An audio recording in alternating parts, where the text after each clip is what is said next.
Hold. Okay.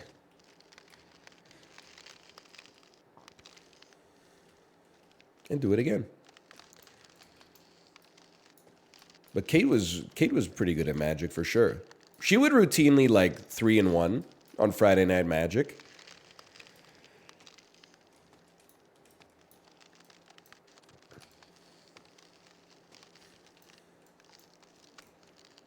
She would usually be in the mix at least.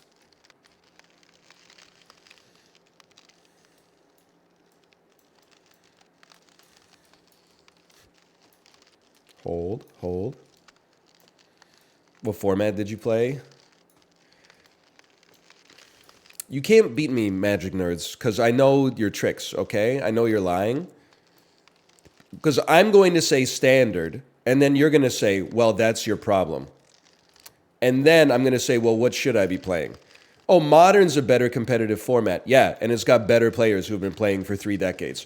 You know I'm not shelling out 15 grand for like a Legacy deck that's going to go 0-4 at Legacy Night. So like that's off the table. So then the last one becomes Commander. But then Commander is actually, I almost feel like for me, it's the worst of both worlds. I still get my ass beat, but instead of getting my ass beat in 15 minutes by some kind of like meta deck that just 8-0'd at like SCG Atlanta, now I'm getting dominated by somebody's like homebrew 200 card fucking nightmare deck where every card they play has 27 triggers that come off of it. And then like I lose in 10 minutes and the rest of the game goes on between the last 2 motherfuckers for an hour and a half while I look at my phone. Draft, everyone's equal? No, motherfucker, everyone is not equal in draft. Because if you've been playing the game for 30 years, you got better instincts on what to pick to make a functional deck. I'm just like glancing at the limited resources rankings and then like trying to remember as many 17-word cards as I can that are 3 stars or better. It's too accurate? I know! That's what I'm like. It's really easy to get into Magic. Step 1, play it for 20 years before you really get invested.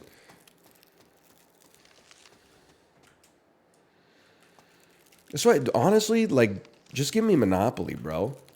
Monopoly is a worse game than Magic the Gathering, but playing it is, like, a lot more fun. So start now? No, there's no upside. I can just have fun. I don't need to go through the fucking grinder first. I just do something else. Hold, please.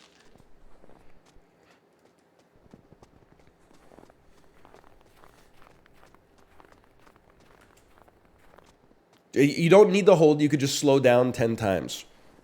Play Arena. You just don't get it. Have you been cursed by a witch to be forced to play Magic the Gathering and you're finding like the most convenient way to do it? I didn't get cursed in the same way. I've got a diversity of interests. I could do something else. Not to mention, I played MTGO and I played Magic the Gathering Arena. It is more convenient because at least I don't have to fucking fight 5 o'clock traffic on Kingsway all the way out to Boundary Road just to get my ass kicked at Friday Night Magic in person. I can do it from the comfort of my own desk.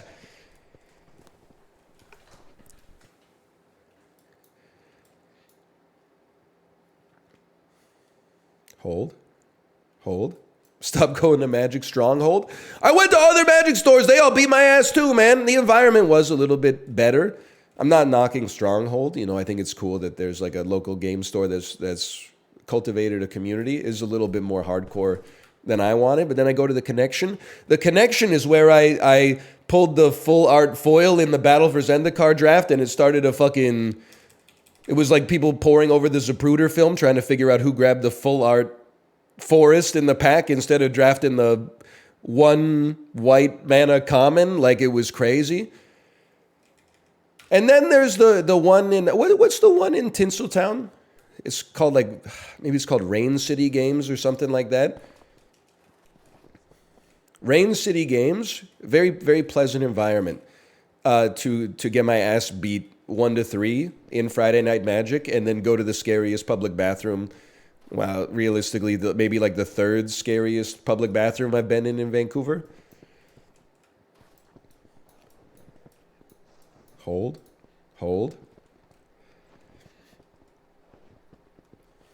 and push.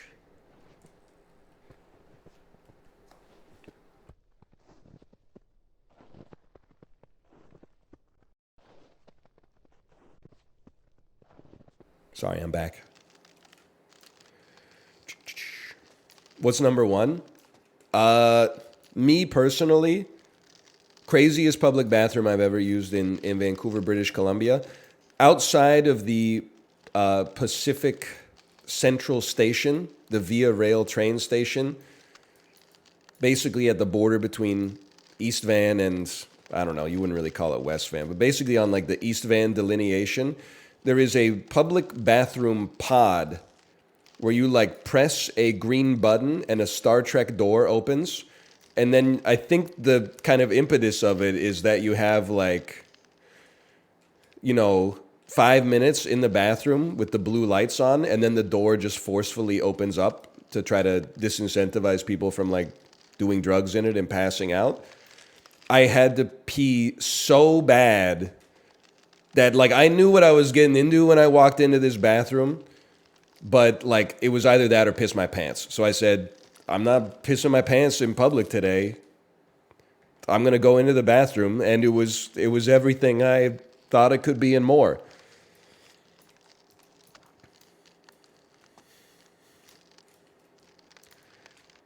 Just pee in an alley is risky because they might elect you mayor if they catch you doing that.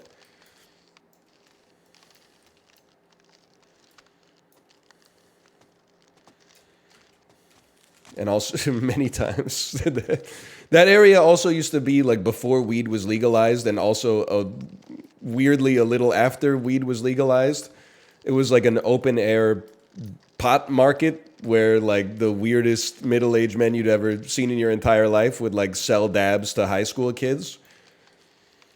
Sometimes I'd be walking through there and you'd have your headphones in and you just hear someone yell at you like, "Hey!" And you learn pretty quick. I'm just going to keep walking. The worst thing you could do is turn around and be like, "Yes." You don't want any part of that, I'm sure. I'm not saying they would have killed me, but that probably would have been an uncomfortable interaction.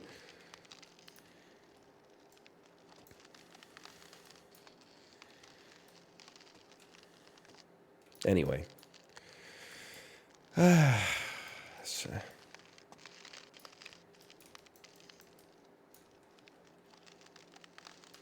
That's all I got. Is it all I got? I don't know. I was talking about magic. Anyway, what a game. 9:51, we're chilling.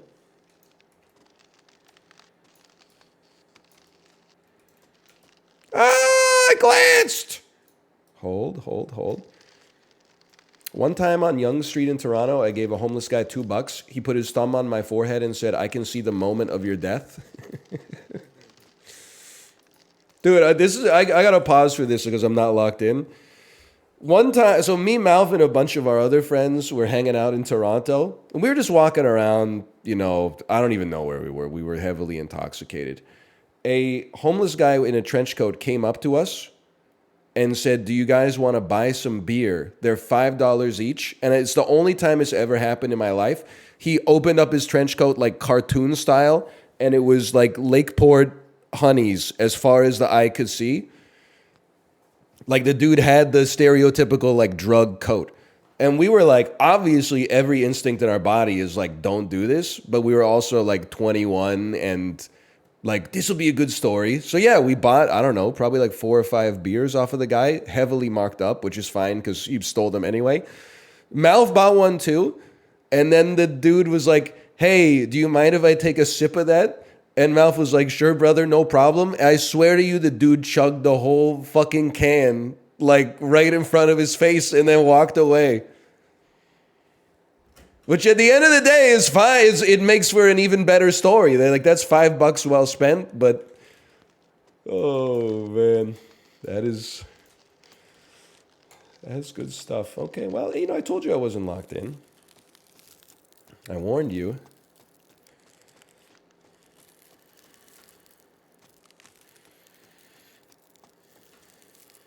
That's a good one.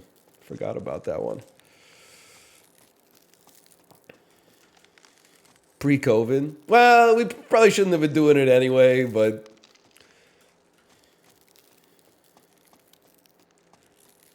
I mean, one of the reasons you wouldn't do it, this was like 2012 or something like that. Really paying $5 for like a warm Lakeport honey in 2012? Like we were paying a premium.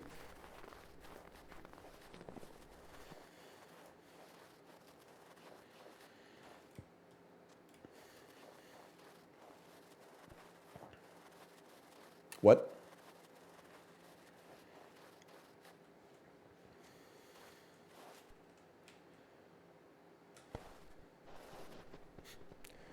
I don't like being here.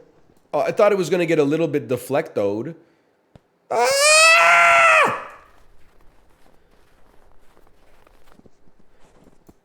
Oh, shit is compressible, bro. R2D2 when the X-wing does a barrel roll. So true.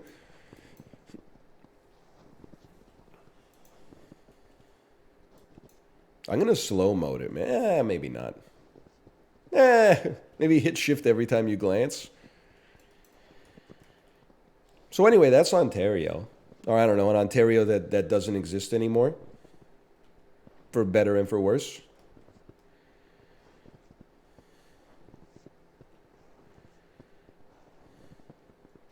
Perfect. You ever smash bottles in the underground parking lot behind KCVI? No? No, I don't think I ever smashed any bottles in the. It's because that is the high school that's basically adjacent to Queen's campus. Sure, I don't think I ever smashed any bottles there. I don't think I ever messed around at the KCVI parking garage. KCVI, by the way, a high school with an underground parking garage. What the fuck is up with that? They don't even know you silver spoon motherfuckers. Go out to LaSalle sometime. Tell me what their underground parking garage looks like.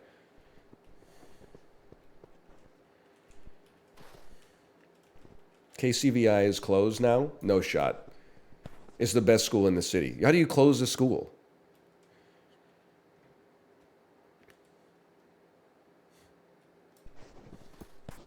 Come on, man! It is gone? What happens to the kids from fucking KCVI, bro? Queens bought the building? Where did they go? That was a good school, man. You're telling me they're going to make them all go to Regi? I mean, that's like a culture shock. If you do like 2 years at KCVI, they're going to make you go to Regi after that? I mean, we're Kingston posting. They're going to LCVI? Isn't that shit fucking uptown? It's like Sir John A. and Gardner's Road or something like that. What they take them on a jumbo jet?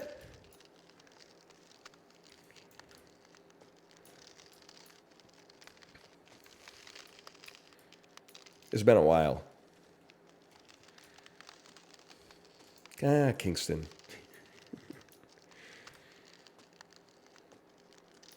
So much local posting. Rip, rip, rip. They built a new school called Kingston Secondary School. Hey, Vancouver, take some notes. Ken Sim and David Eby are like, I didn't know you could do that. That one's for you, Malik. Build a new school? I wasn't aware that was a thing you could do.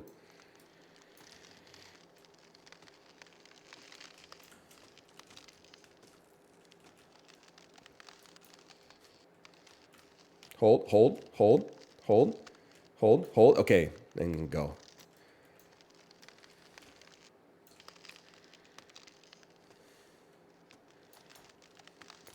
Don't schools just come in with our world? It actually is crazy. Like,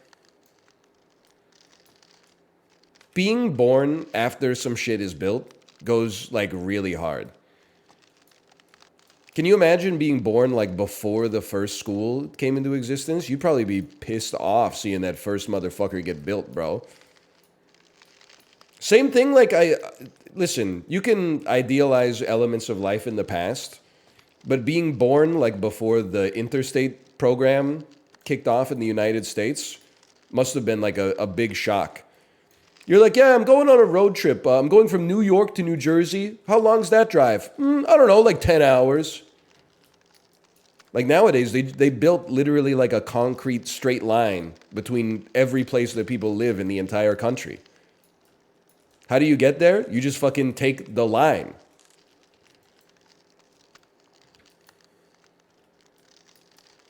You take a train? Okay, but imagine you were on the West Coast, man. It should have been trains. Yeah, well, it fucking wasn't, okay? Like, what do you want me to do about it? We sacrificed public transit for it? No, you didn't, because, like, we fucking don't have an interstate, and we don't have public transport. So you didn't sacrifice anything for it. You just got one and not the other. I'm not saying appreciate what you got. Like, you know, I'm not saying it could be worse. I'm not trying to be Dr. Pangloss. I'm just saying. You have neither?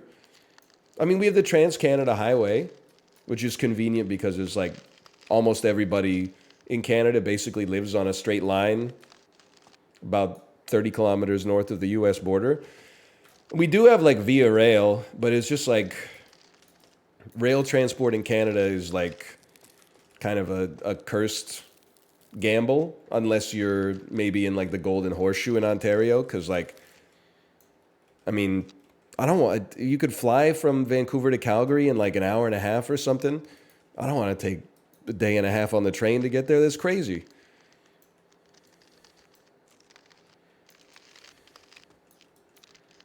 Like my mom keeps telling me one of the times she comes from Ontario to Vancouver, she's going to take the train. And I'm like,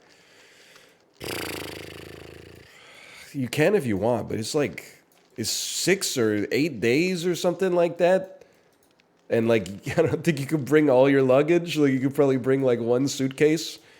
And they got you sleeping in the Kramer bookshelf thing. Like, if you're really into trains, I can like understand it. It's 3 days. That's still, first off, I'm putting debate on that. But secondly, that's still a long time, man.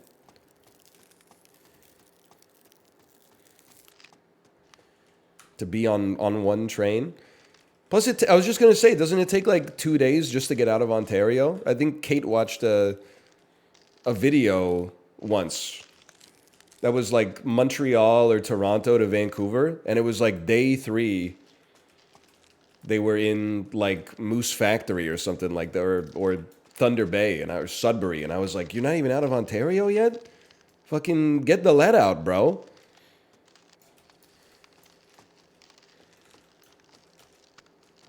Hey!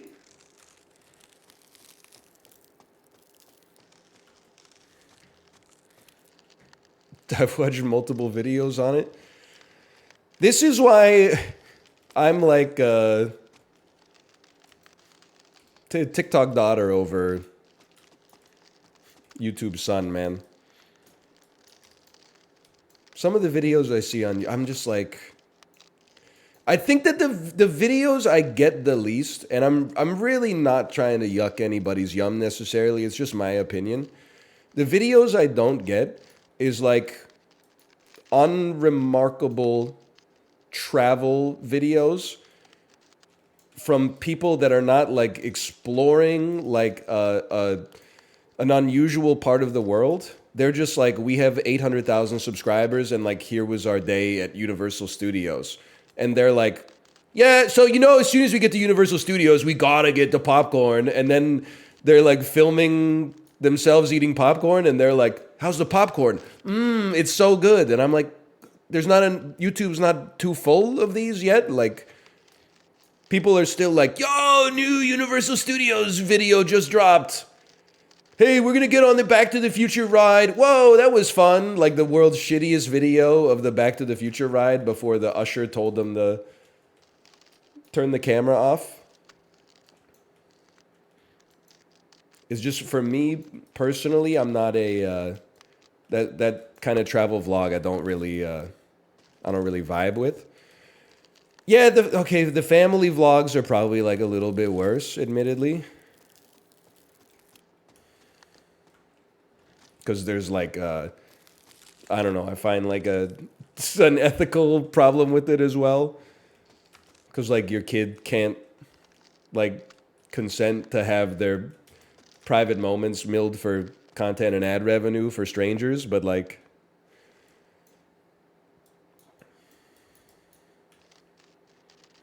also like all the parenting content I've ever seen on YouTube. I don't know. I don't want to be one of those guys who's just like literally like good parenting is in your genes, but it's like you don't need tips and tricks. Your kid's like, I want attention. You're like, here's some attention. Your kid's like, I'm going to eat poison. You're like, don't eat that. And then if they try to eat it, you just smack it out of their hand real quick. Like, it's easy. I was like, my tip is you got to get these class block food storage containers go great for goldfish or pretzels or something like that. You could really put a lot of food in here, and because of the lid, it like stays fresh. And I'm like, yeah, I know. It's called Tupperware. I don't like, this is really like episode 700.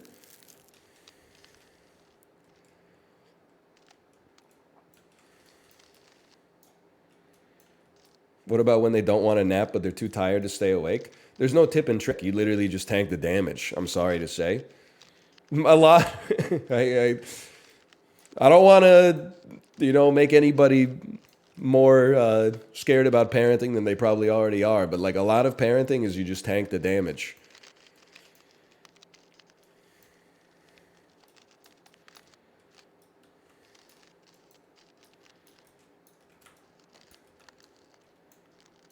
And what's the secret to tanking the damage? Health potion, 500 milliliter Play Dead IPA from Yellow Dog Brewery in Port Moody, British Columbia. I don't know, for other people, maybe like 4 milligrams edible cannabis or something like that after dinner. Just something, any kind of, consumable that you can get from the secret shop for you or the kid. Depends on the day, brother. I'm joking, the kid. I'm joking for me. I'm joking. We're just raw dogging it. Well, we are having some play deads from time to time, but we made it.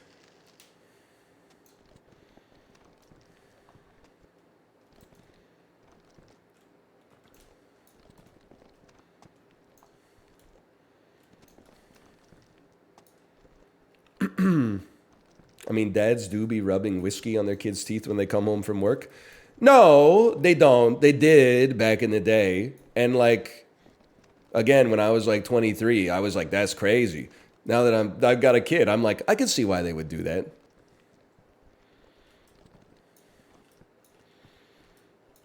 I was talking about it with like another dad friend though. This is not going to be a popular take, but I need to get it out there anyway.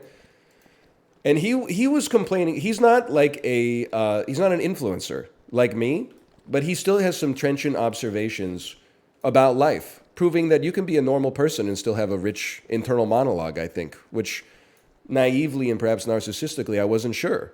It's so easy, especially like when you work in a weird business, to be like, well, man, this is way better than being like an accountant where I just listen to Nickelback and don't ever think about my future. Right? Like, it's just, idiocy, essentially, is what I'm saying. But you talk to people, you realize they're also real people just like you. And I was like, I don't remember the exact way the conversation happened, but I was like, how's the parenting going? And he was like, it's going well, but I'm a little bit burned out. And then he was saying like, I understand it's a privilege to like be a present dad and be a good dad. But I also feel like our generation is like tanking some damage because every previous generation of dads was like derelict and didn't help at all. And I was like, bro, finally someone's saying it. I feel like it's so hard to like, okay, I'm becoming a caricature, but it's like hard to be a dad and complain about elements of daddom that you're just venting about online. Because everybody always goes like, well, yeah, but like, women have been doing that for like 5,000 years. And I'm like, I know, but like, take that shit up with my great grandpa, bro. I didn't fucking do that. I'm in the damn trenches every day, man. The shit that my great grandfather was privileged for did not get passed down. Now I'm in the shit, brother. Great grandpa was just, listening to the radio, drinking scotch and zoning out while his 8 kids cried. I got 1 kid and I'm fucking hands on, dude.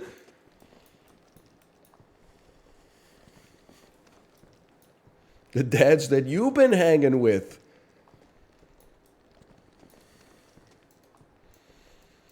He was down at Moe's Tavern.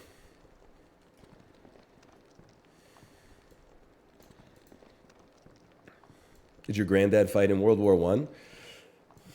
No, my granddad. Maybe my great-granddad. I don't know a lot of my family history. I doubt it. I honestly think that it's possible the Letourneau family, like, we just slipped in the intra-war space. At least my direct lineage. My grandpa is too young to have fought in World War II. He was born, must have been like in the mid 1930s. So at that point, I think he was also too young to. This is embarrassing. I don't know if Canadian military had conscription during the Korean War. So I don't know what happened with that, but he definitely did not fight in it.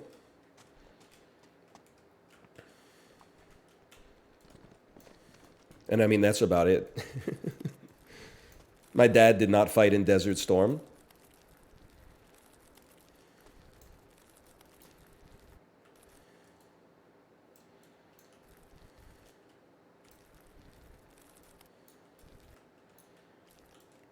Was Canada in Vietnam? I honestly don't know. I feel like I want to say the answer is no, just because, like, I've been to a lot of Remembrance Day ceremonies, and they mention World War One, World War Two, the Korean War. They never mention the Vietnam War, and they probably would have if we were involved in it.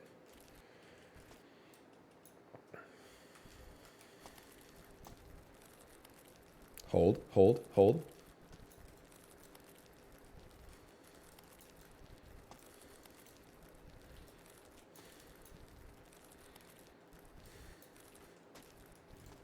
Hey, hold.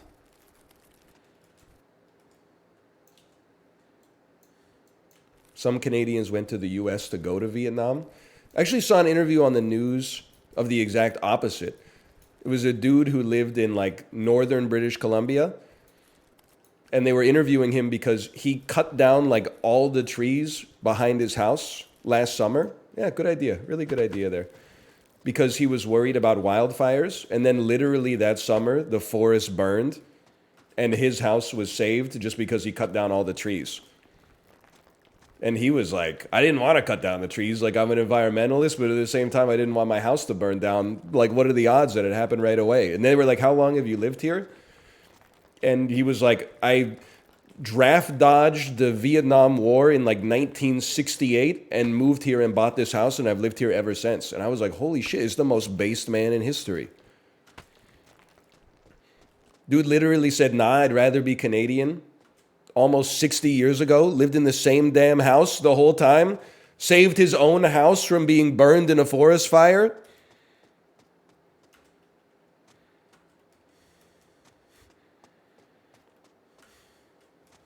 You know, I always think about the motherfuckers who were like in the Korean War.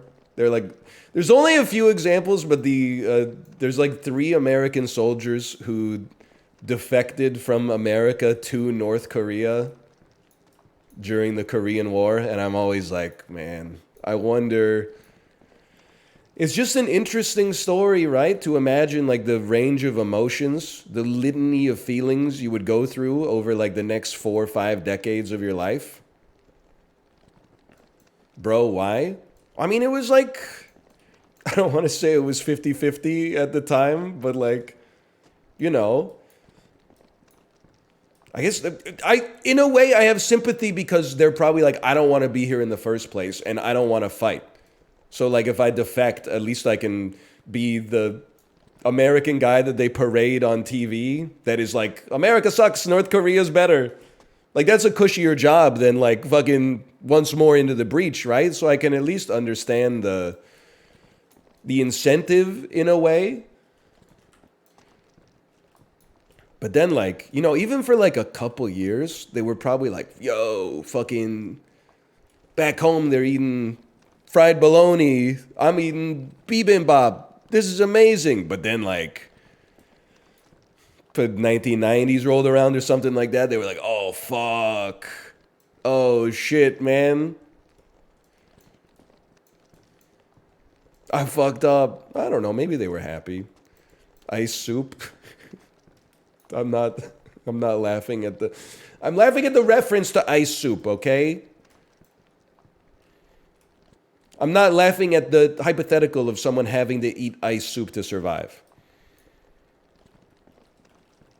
It's two different things. One's not okay. The other one is even less okay.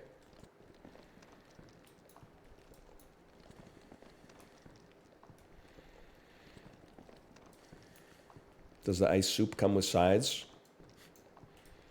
Yeah, but it's like the bad sides.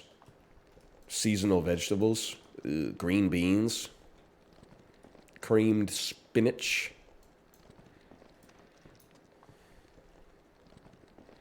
Seasonal vegetables is a good side. Bro, like, let's just be honest. It's not holding a candle to French fries, mashed potatoes, roasted potatoes, sweet potato fries, side salad, garden or otherwise, tater tots, curly fries, waffle fries, scallop potatoes, potatoes au gratin, any soup, like, grow up. I'll go veg for veg with you. I probably eat more vegetables than you. Not than anybody here. I'm sure we have many vegetable eaters here, but for you. But I'm like, I mean, I've never like knock seasonal vegetables. I finish my plate, bro. I'm just saying seasonal vegetables on the sides menu, it's a compromise. That's a health-based compromise. It's fine. Asparagus, now we're talking. That's a great vegetable.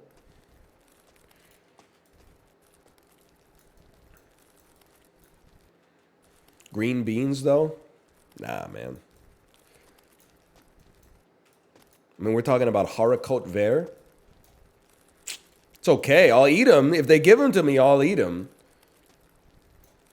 But, like, the only vegetable I take under a green bean, beets definitely in there. Eggplant, I'm not a big eggplant guy personally.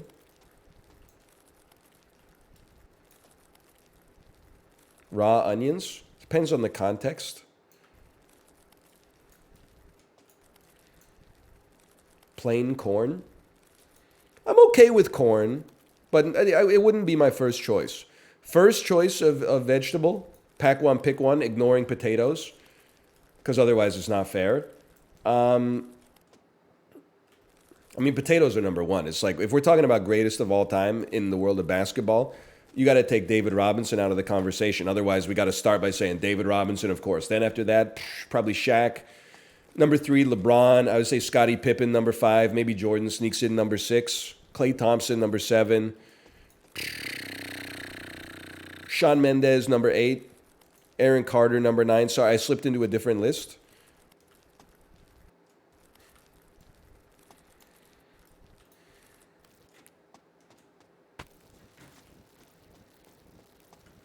Son of a bitch.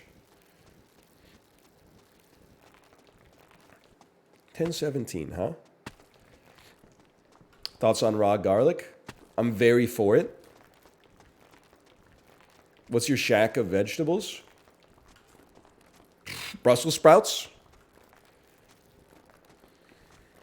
That's a compliment, by the way.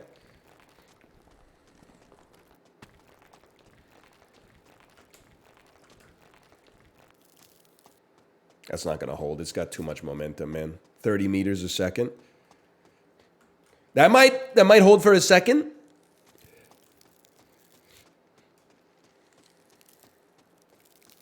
That's going straight down the middle.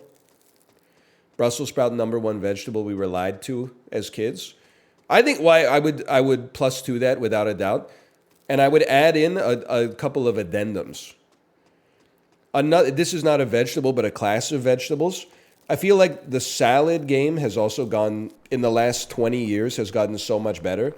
As a kid, a salad was iceberg lettuce, julienne carrots, and like sliced tomatoes and sliced cucumbers. It was pure ass. Now the salad innovations are genuine. Like salads are tasty as fuck now.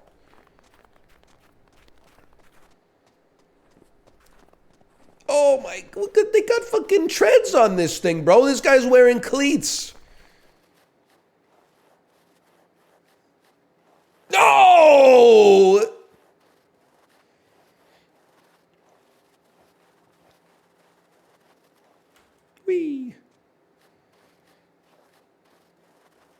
We will be fucking sucked this year.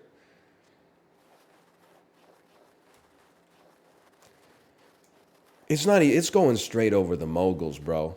Hold here, please. Oh, how could you? Every surface in this game is greased.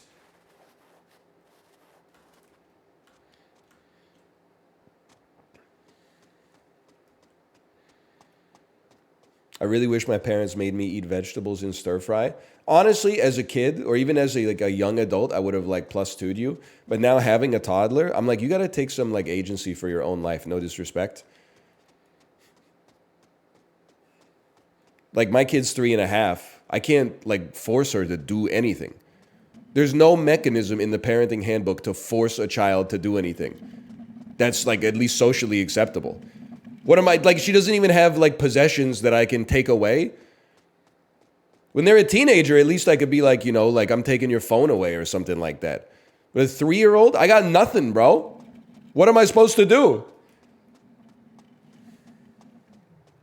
Time out?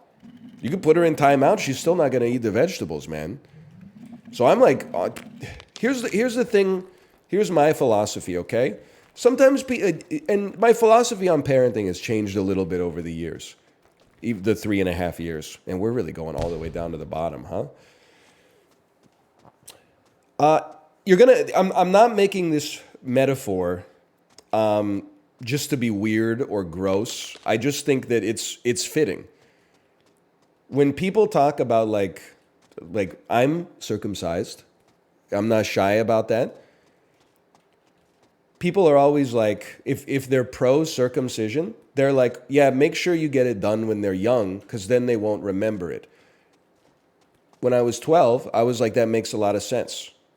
Now that I'm 35, I was like, well, like, I guess in the whole scheme of things, I would have loved to have some say in the decision instead of being like 2 days old. But then also, just because I don't remember it doesn't mean that shit didn't have like an impact on me. So where does this come into parenting? Well, I was thinking about like the philosophy of parenting and how so many people seem to be tunnel visioned on the idea that the main purpose of parenting is to ensure that your child can like get a job one day. And you realize, or I should say, I realized like as I was thinking, I'm like, you know, if the average person lives to be about 80, they're a kid for like almost a quarter of their life. The idea that like a quarter of their life is predominantly, job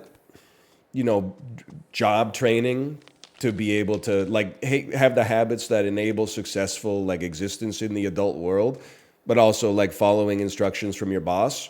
That's a little sad. So like I want just because my kid may not remember this time in their life, like I still want them to have fun and be a kid and like, you know, be serious when it's time to be serious, but you know, get a richness and a quality of life that even if they don't remember it, you know, I'm assuming that it still has like an impact on them in a positive way.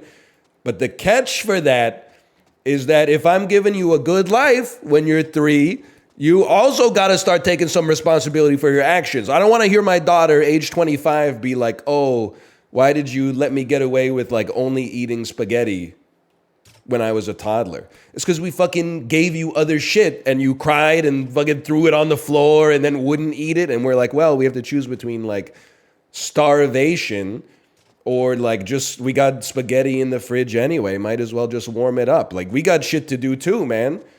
My sole quest in life is not like, just to make sure you eat a little bit of zucchini, which you ate earlier and said you liked. Like I got my own shit going on, lady.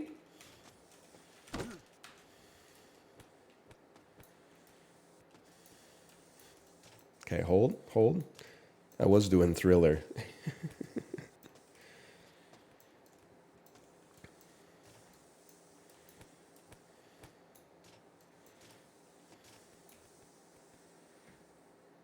So that's my thinking. Like, I'm not raising my child to be like some kind of like super achiever or student or something like that. That being said, I would like, if when it was time to brush your teeth, she was like, okay, daddy, we've been playing for 90 minutes, I'll brush my teeth. Instead, she's like, no, just one more minute of playtime. And then I set the timer for 5 minutes because I'm a good dad. And then when 5 minutes is up, I'm like, okay, you promised you're going to brush your teeth. And she's like, no. Okay, my wife's, she's brought up a salient point. She said, you said you would only accept straight A's in school. Yes. That's because, like, school is easy.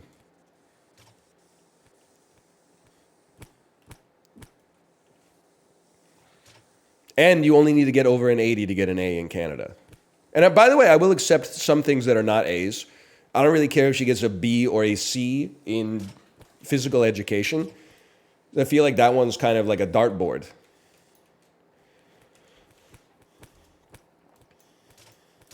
But like in the core subjects, I feel like she has the scaffolding around her that she should be getting A's. What I will say is, because you might say that's tiger dad parenting. I don't think so. I think tiger dad parenting is like you need to be on the top of your class.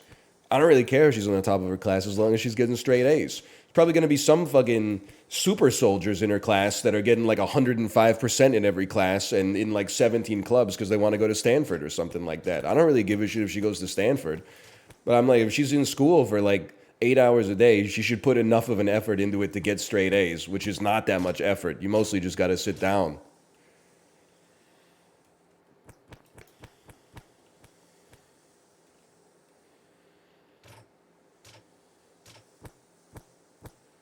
Did you get straight A's? Well, I did mostly, which is why I feel like I know that you easily could. I easily could have gotten straight A's. It's just like, some days I was like, I don't really want to study for this. I'm content to get like a 75 in geometry and play like 5 extra games of Madden tonight or something like that. Rules for me and not for thee? Yeah, welcome to parenting, bro. My mom smoked cigarettes. She said, you should never smoke cigarettes. I didn't say like, oh, make it make sense, hypocrite. I said, that makes sense. You cough a lot. And then she fucking quit, bro. And you know what? I also quit not getting straight A's. When I went back to night school, my ass got straight A's. Now, admittedly, I was in 1 to 2 classes a semester, so it's like a little apples and oranges, but still.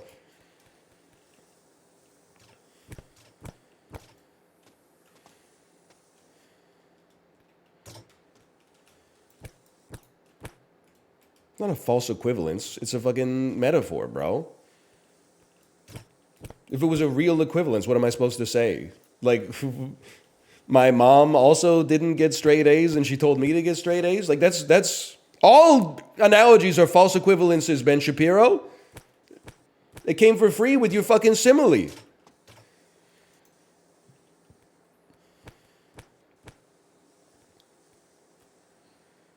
If it was a real equivalence, it would just be the same situation.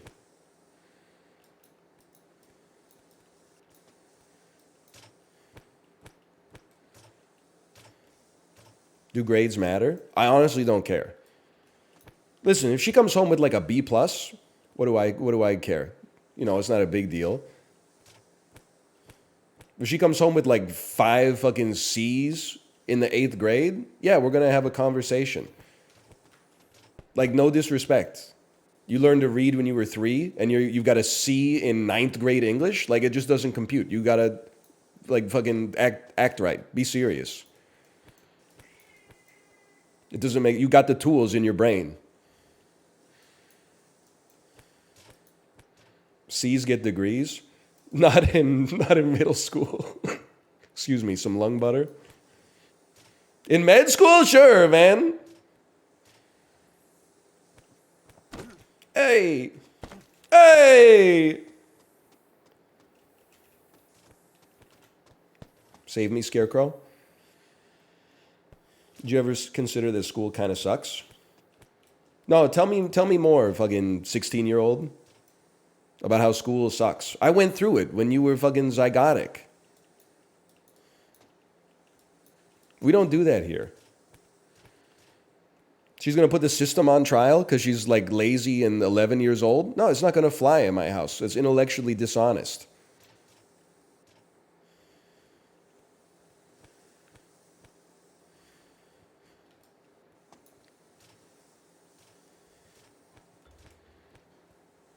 School is pretty great compared to the rest of life. I don't know if I would hit you with a +2 on that, but I feel like, it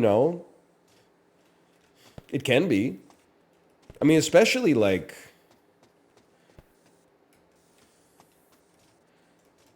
I don't know, like going back to night school. I always liked school decently enough, and sometimes like I even loved it as a kid. But going back to night school, I was like, what the fuck? School is cracked, bro. Literally, you just go sit in a chair and a smart person like passes their knowledge onto you. And then you're going to be like, but they give me homework. Yeah, but then they got it. That's homework for them too, because they got to fucking grade your homework, man. They're sacrificing. And then everyone's like, my teacher sucked. Yeah, because they got fucking 30 shitty kids in their class, bro. And some of the parents like care, and some of the parents don't care at all. And some of the parents care too much. I'm not saying all teachers are great teachers, but like, whenever people are like, my teacher sucked, I'm like, did your teacher suck? Or like, were you just 10? Like, some of them, they might have sucked. Like Rob has this story, his third grade teacher for some reason had a vendetta against him, which is crazy. I've had a lot of teachers in my life. Some of them were not great. Some of them were amazing. But even like the not great ones were like, I mean, they're just doing their job. It's not like I wasn't beefing with them or something like that.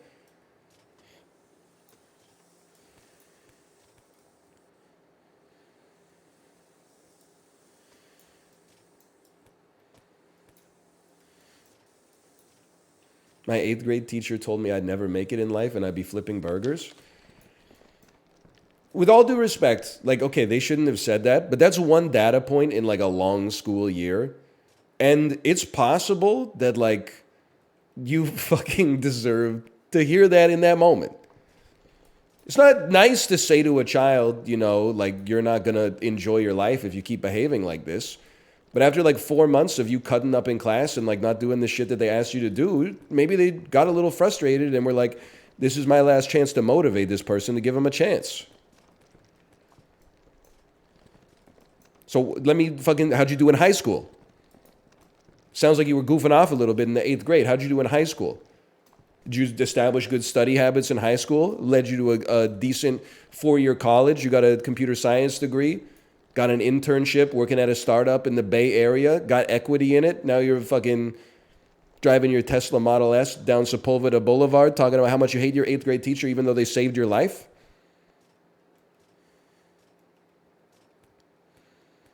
My math teacher hated me and tried to fail me, and now I completed my CS degree with excellency. I'm not trying to be the guy that's like, that didn't happen. But like, what's the delta here in years? First off, good for you. But like, if that shit happened to you in like the 9th grade, that's like a decade ago, bro. You might have been like a bad kid in middle school. I'm sorry to say it. My 1st grade teacher made me turn my desk around and face the wall because I was talking to other kids too much. I was like 6 years old. Listen, in a vacuum, all this stuff sounds like bad. But like they got 29 other kids they got to teach to read. And it sounds like your ass was causing distractions, bro. What are they supposed to do? You did nothing happen. You just got punished. It's okay. I can't believe you're holding a grudge for it like 20 years later.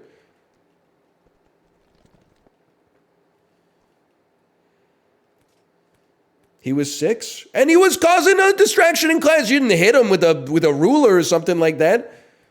They said turn around and have your desk face the back wall. I'm like, it's not that big of a deal. I was sending 6-year-olds to the principal's office like all the time. They're slapping other kids in the face, like breaking the rules. I'm like, go see the principal. It's crazy to me to think that there's like a bunch of 20-year-olds in South Korea.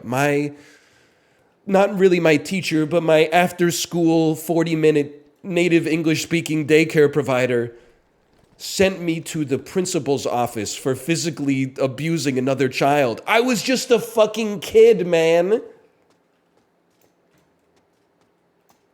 I'm not trying to deny that there are bad teachers out there. I'm just saying, like, for me, anytime like I held a grudge with a teacher, looking back at it as an adult, I was like, they were literally just trying to do their job and I was fucking around. I thought my 9th grade math teacher was beefing with me because he would always like single me out for punishment. I was like, fuck that guy. I got older. I was like, why the fuck was I talking so much in math class? Just do the worksheet, bro. Big whoop. He's got fucking kids of his own. He's not beefing with 13-year-old me. I'm like, he gets 30 new kids every September. Like, I'm pseudonymous to him. He barely knows who I am. I was like, he's got it out for me. He wanted the smoke.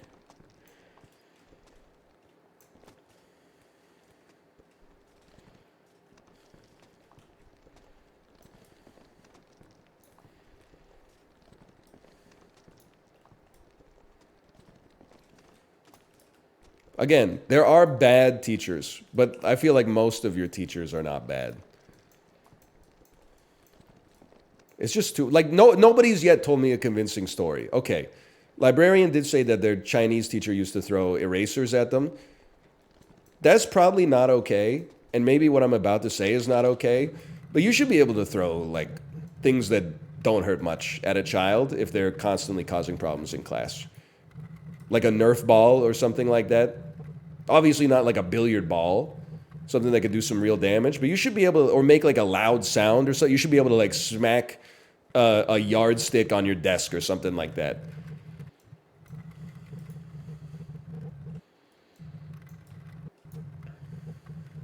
An air horn? Exactly. Because like, again, if you've never been on the other side of the desk, you may not realize it, but as a teacher, you actually only have like as much power as the kids believe that you have. Like you can only do so much to motivate a child to like behave in class, and all the punishments are fake. Like if they don't have a good home life, what are you going to do? I'm going to call your parents? They're not going to pick up, bro. They don't care. Like what do you... It's all smoke and mirrors. Like you can only punish kids who feel like there's actually consequences to the punishment. Like if you're smart and your parents are like, you need to get good grades, and then your teacher's like, if you don't do this well, I'm going to give you a C. You're like, if your parents are like, I don't give a shit, it's just like, you know, tax subsidized daycare, they're like, fucking the C would be like an improvement, man. What are you going to do? So like, yeah, I don't understand why they would like throw an eraser from time to time.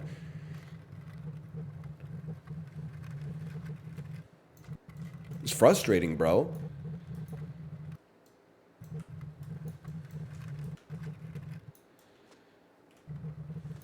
Why do we expect our teachers to parent? Well, listen, if you're like a kindergarten to 4th grade teacher, that's kind of what you signed up for. A little bit. Like you're seeing young kids like 8 hours a day for 10 months or something. Sorry. But if you're like a 9th grade teacher, yeah, I don't think you should be expected to parent the kids. Ah.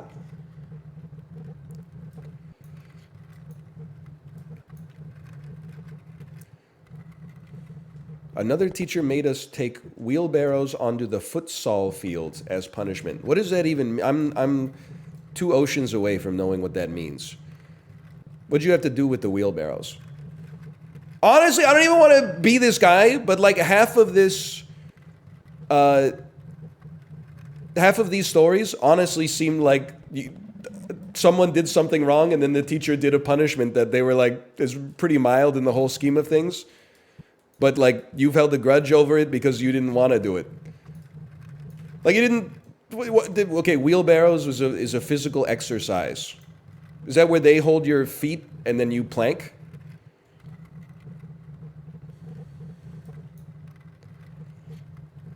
Yes, that's it. Yes, we got blisters on our hands. I never thought it would happen, man. I'm becoming a boomer. It's just blisters. I don't know. You did a little exercise, you got some blisters. That's not that. What are they supposed to do, bro? What punishment would have worked to get you to reform your behavior? There's nothing else they could do. Not hurt children. I said, what can they do? You said what they can't do. We already know what they can't do. They can't do anything. So what can they do?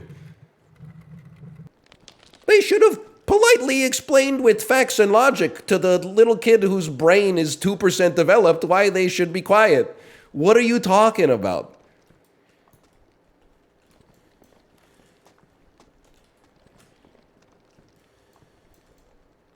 I'm not saying hit kids.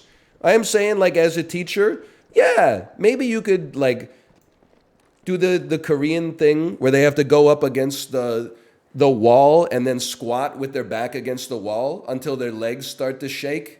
And then they, they're like, teacher, please, teacher, my legs hurt. And then you go, okay, sit down and shut up. Takjo. I didn't actually say takjo to the kids, sometimes to the adults, but. So torture? It's not torture. It's torture having to deal with other people's kids all day. There's no other option, bro. People are like suspension, then expulsion.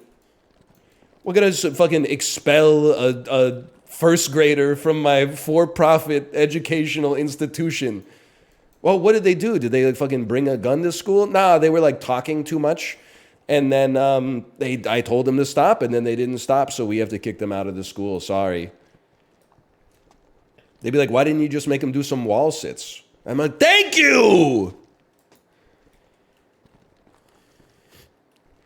I would simply use reason to explain to the 30 children that they were frustrating me and making it difficult for me to achieve the tasks of my day.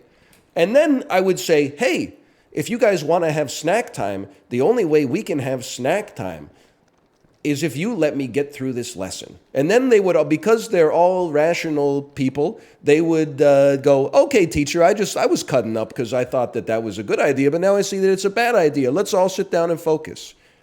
No, you fucking run a mile, bro. You cut up in class, you run a mile. Oh, you mean torture?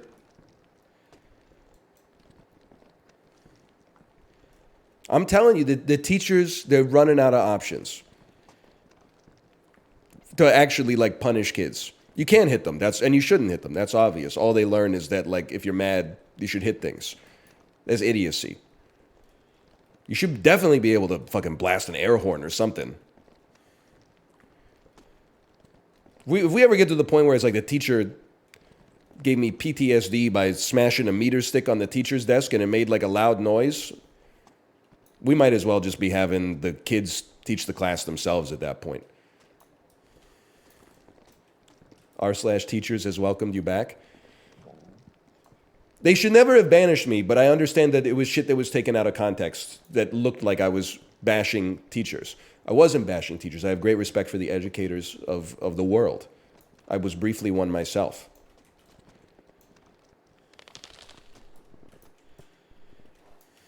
In a sense. Okay.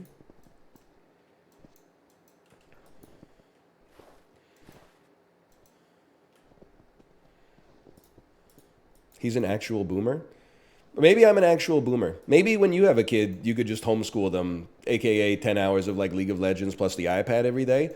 Around here, we're trying to like keep things moving in like an upward direction. It's getting harder than it's ever been.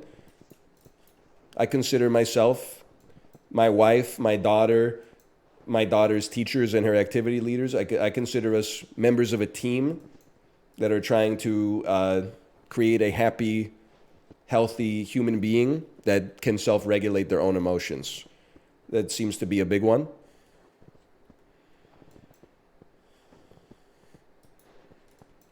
And if the school calls me and is like, hey, we made your daughter do some wall sits today, I think I'm honestly, unless I sniff the fucking class action lawsuit, I think I'm honestly going to be like, I get it. Yeah, I can understand. She could be a handful sometimes. I can understand. Let me guess. You said you got to stop talking and do your worksheet. And she said, I don't want to do my worksheet. It's boring. Can't handle that kind of insubordination. What if other people start catching on to that shit being boring?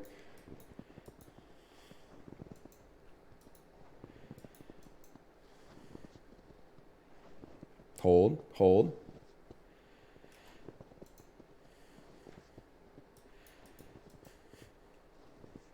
What's her PB? I'm just going to be honest. I don't think she's got that dog in her just yet. If I had to guess, wall sit, I bet well, I don't know, because kids are fucking, they got freakish strength. She can do like a one-arm dead hang at the playground for like 10 seconds. And she never exercises, like, at all. But like, I don't think she's got the quads and hammies for that right now. Maybe once she starts riding her balance bike, we could talk about that. Once she starts going to the fucking Grand Fondos with her old man.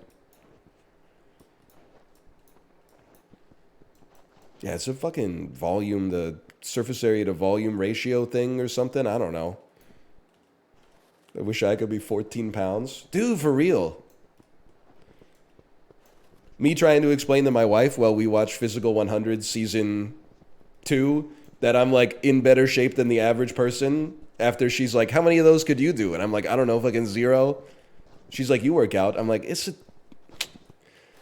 they ever do like a Physical 100 challenge where it's like you have to stay over 200 watts on a stationary bike and like the top half of people make it, I'm going to make it. I'm going to be in the top half of stationary bike users. I didn't say number 1, but I'd make the cut. I'm confident of that. But as soon as they start being like, you got to have 4 sandbags attached to your waist and then like scurry across the monkey bars, I'm like, don't pick me for your team. I can't make it across, man. I can't make it across body weight. I don't think I'm making it across with any sandbags.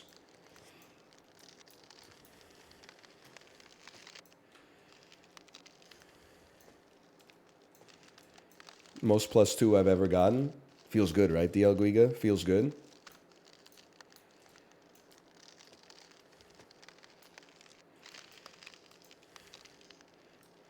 We had a teacher that passed the girls and failed the boys until eventually there were 13 girls and 0 boys left. That person shouldn't be teaching, for sure. But I do also want to say, like, it's a rite of passage, right? To have a teacher like that you can bond over and everyone can be like, you know, fuck this teacher, that's a rite of passage, man. It ruined my life. Oh, dramatic much. What are you talking about? In 9th grade tech class, it was an open secret that the tech teacher gave the girls preferential marks and the boys had to work harder. I swear to you, it wasn't an r/incel thing. It was a known fact in that class. Lots of girls who didn't even know how to type got 100 in that class in the 9th grade. Lots of people who typed 112, 115 WPM got a 70. That's me. Should he have been teaching? No. He spent almost every class just checking his email. And the thing is, like, he wasn't getting a lot of correspondence. I think it just took him that long to, like, log in.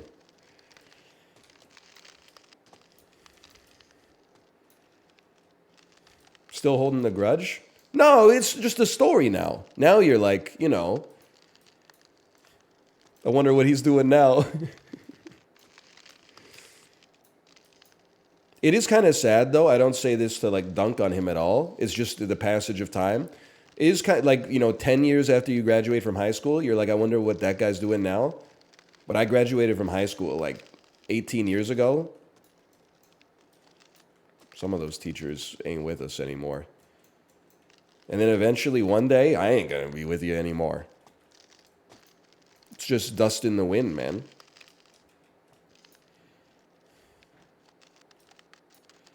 He might still be kicking. I don't know. People live for a long time sometimes. He would probably be like in his late 70s if I had to guess. On average, he's got a shot for sure.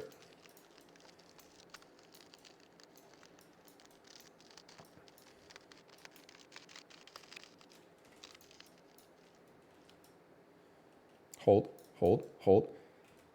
Was he healthy? I don't fucking know. I wasn't his doctor.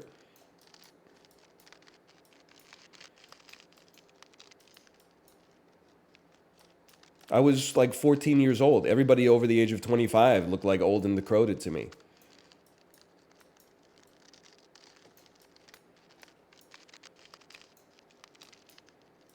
Okay, hold. Yeah. Okay, we only got 10 minutes. So it'd be a great time to find a good saving spot. I'm just saying, like, I'm sure when I taught in Korea, I know there were some kids beefing with me. There were some kids who were like, they walked into class and they're like, my job today is to like ruin this old man's day. But like, I wasn't beefing with the kids. I was just trying to get through, like, because fucking after I finished dealing with this guy for 40 minutes, I got a 3-minute break. And then I got to deal with another motherfucker for 40 minutes. Like, it's just another day at the office, man.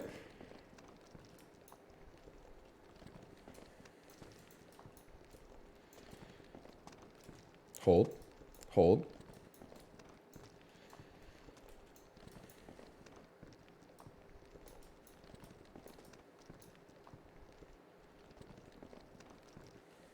What'd you eat for lunch back then?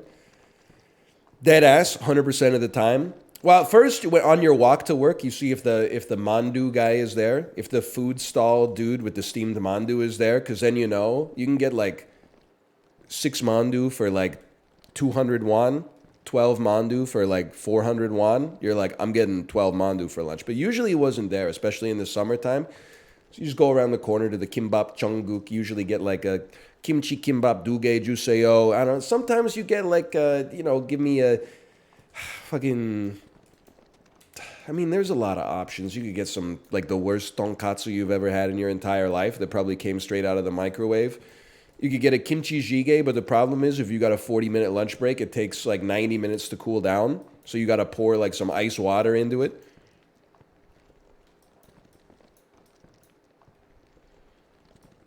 English, please. Kimchi stew.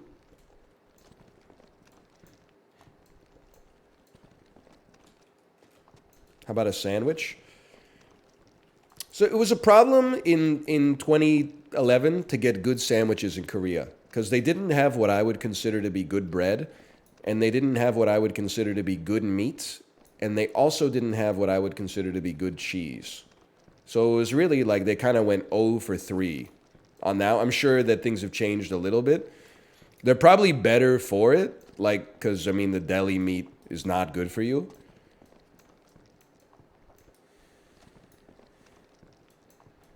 What did they have then? Rice and meat and fish and vegetables and stuff like that. Sandwiches in Japan, however. No, my opinion, still ass. No disrespect to the proud and glorious nation of Japan. In my opinion, on average, the sandwich the sandwich game is still not there. No, NL, you ever have a tonkatsu? Yes, of course. I'm white. I went to Japan. I had a tonkatsu sandwich. For me, it's like the bread's too sweet. Sometimes they cut the crusts off, which makes me feel like a little kid. The tonkatsu is always like cold and was microwaved 6 hours ago. It's not horrible, but it's, for me, it's not my ideal sandwich setup.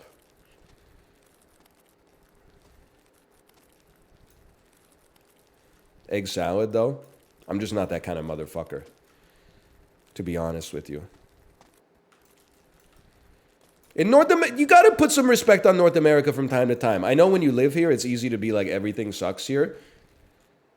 They're doing good shit with the sandwiches, man. The US, Canada, France, Italy, like, they know what they're doing when it comes to sandwiches, okay? Vietnam, yes, as well, I would agree.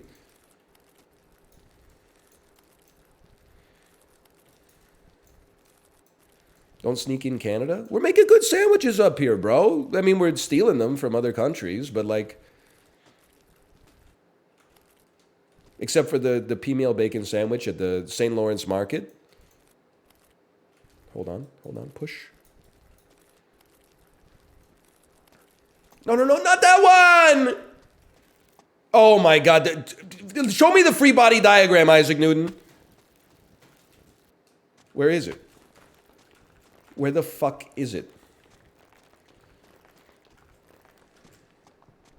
Huge stall, at least.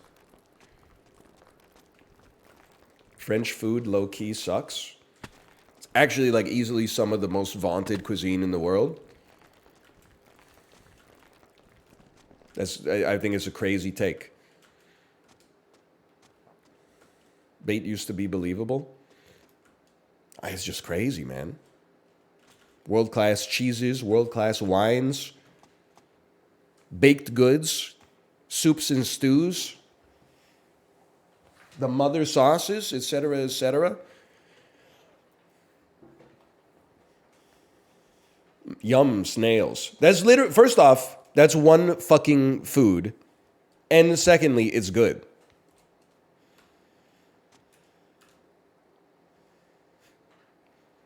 That's like if someone was like, oh, Canadian cuisine, yum, poutine. Yeah, fucking yum poutine.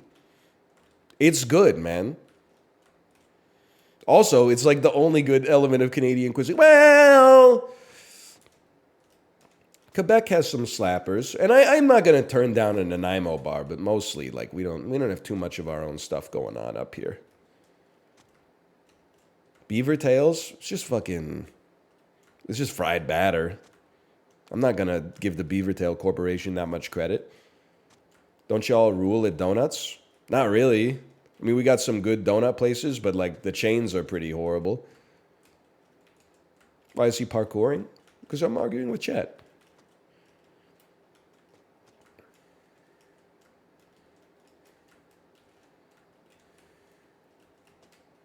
Timbits overrated? What do you mean overrated? The only people who eat them are like youth hockey teams.